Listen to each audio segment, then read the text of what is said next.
Hey everyone, I'm Vishnupriya, And I'm Rohan. and today we will be sharing our monthly cost of living in London as a couple. London is a vibrant city and it has so much to offer, right from history and culture to world class food and entertainment. But that also makes London one of the most expensive cities to live in. Prices are soaring, the cost of living is just becoming more and more expensive, and so many people are leaving UK. And while the prices are soaring up, the salaries aren't just keeping up. If you're thinking about moving here, you might just be wondering what the real cost of living here is. So we'll share a detailed breakdown of all our expenses broken down into needs and wants, from rents to utilities to groceries And everything. and everything that we spend on a monthly basis. Let's dive right in and let's see how much it really costs to live in London in 2025. First, we'll begin with the needs. We also have a notes written down here so that we do not forget any key information. Our biggest expense in London, hands down, has to be our rent for a 2-bedroom apartment.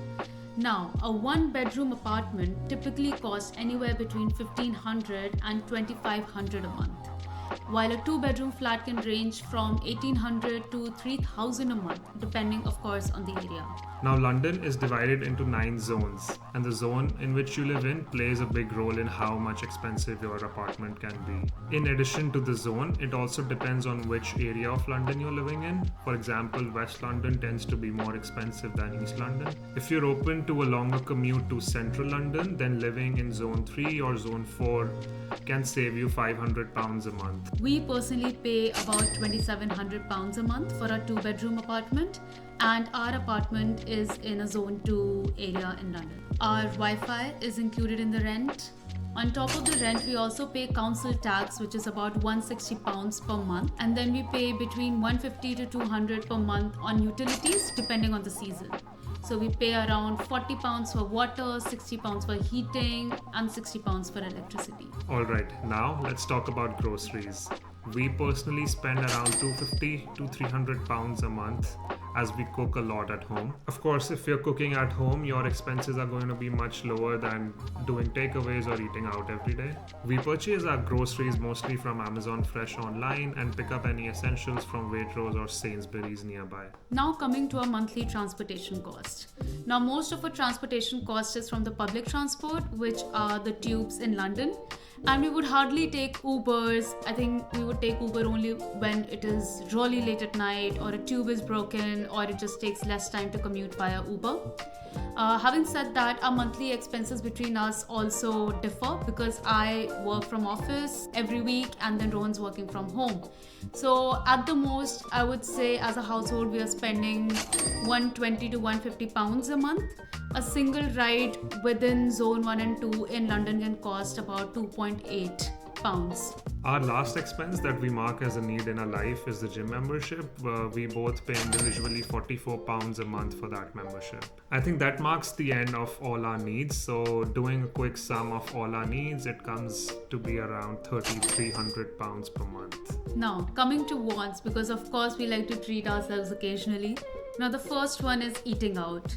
Even though we cook a lot at home, we do occasionally go out and eat at least once a week. And of course, the food scene in London is incredible and you can find food from across the world. Having said that, the food in London is not cheap.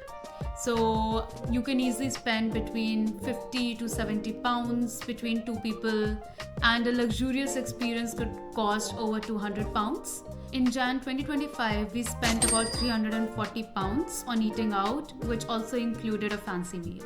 Now, the next one on the list are subscriptions, which can also be deemed as needs for some of us because this includes Netflix, Spotify, and Amazon Prime. For Netflix, we pay around £12 a month, Spotify is £16, and Amazon Prime is £8 a month, which brings the total to £36 per month for both of us. The next on the list is other entertainment. For us, that includes movies or theaters or other kind of experiences.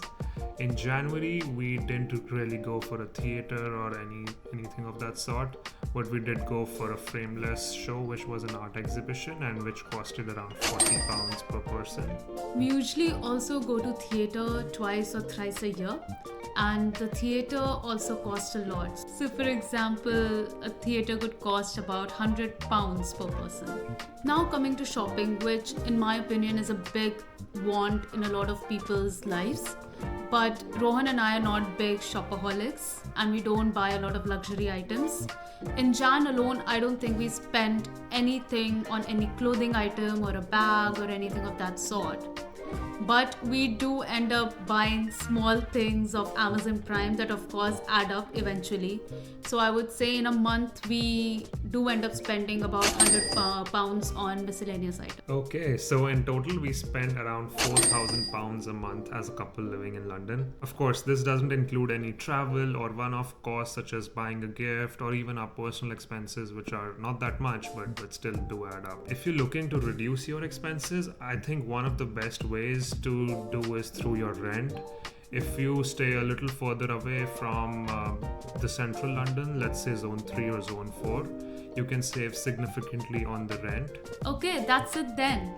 So this is the end of our video. If you liked our video, please like and subscribe. That really motivates us to make more videos like that.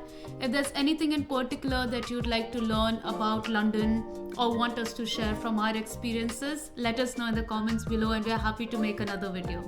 Till then, bye-bye. See you until next time.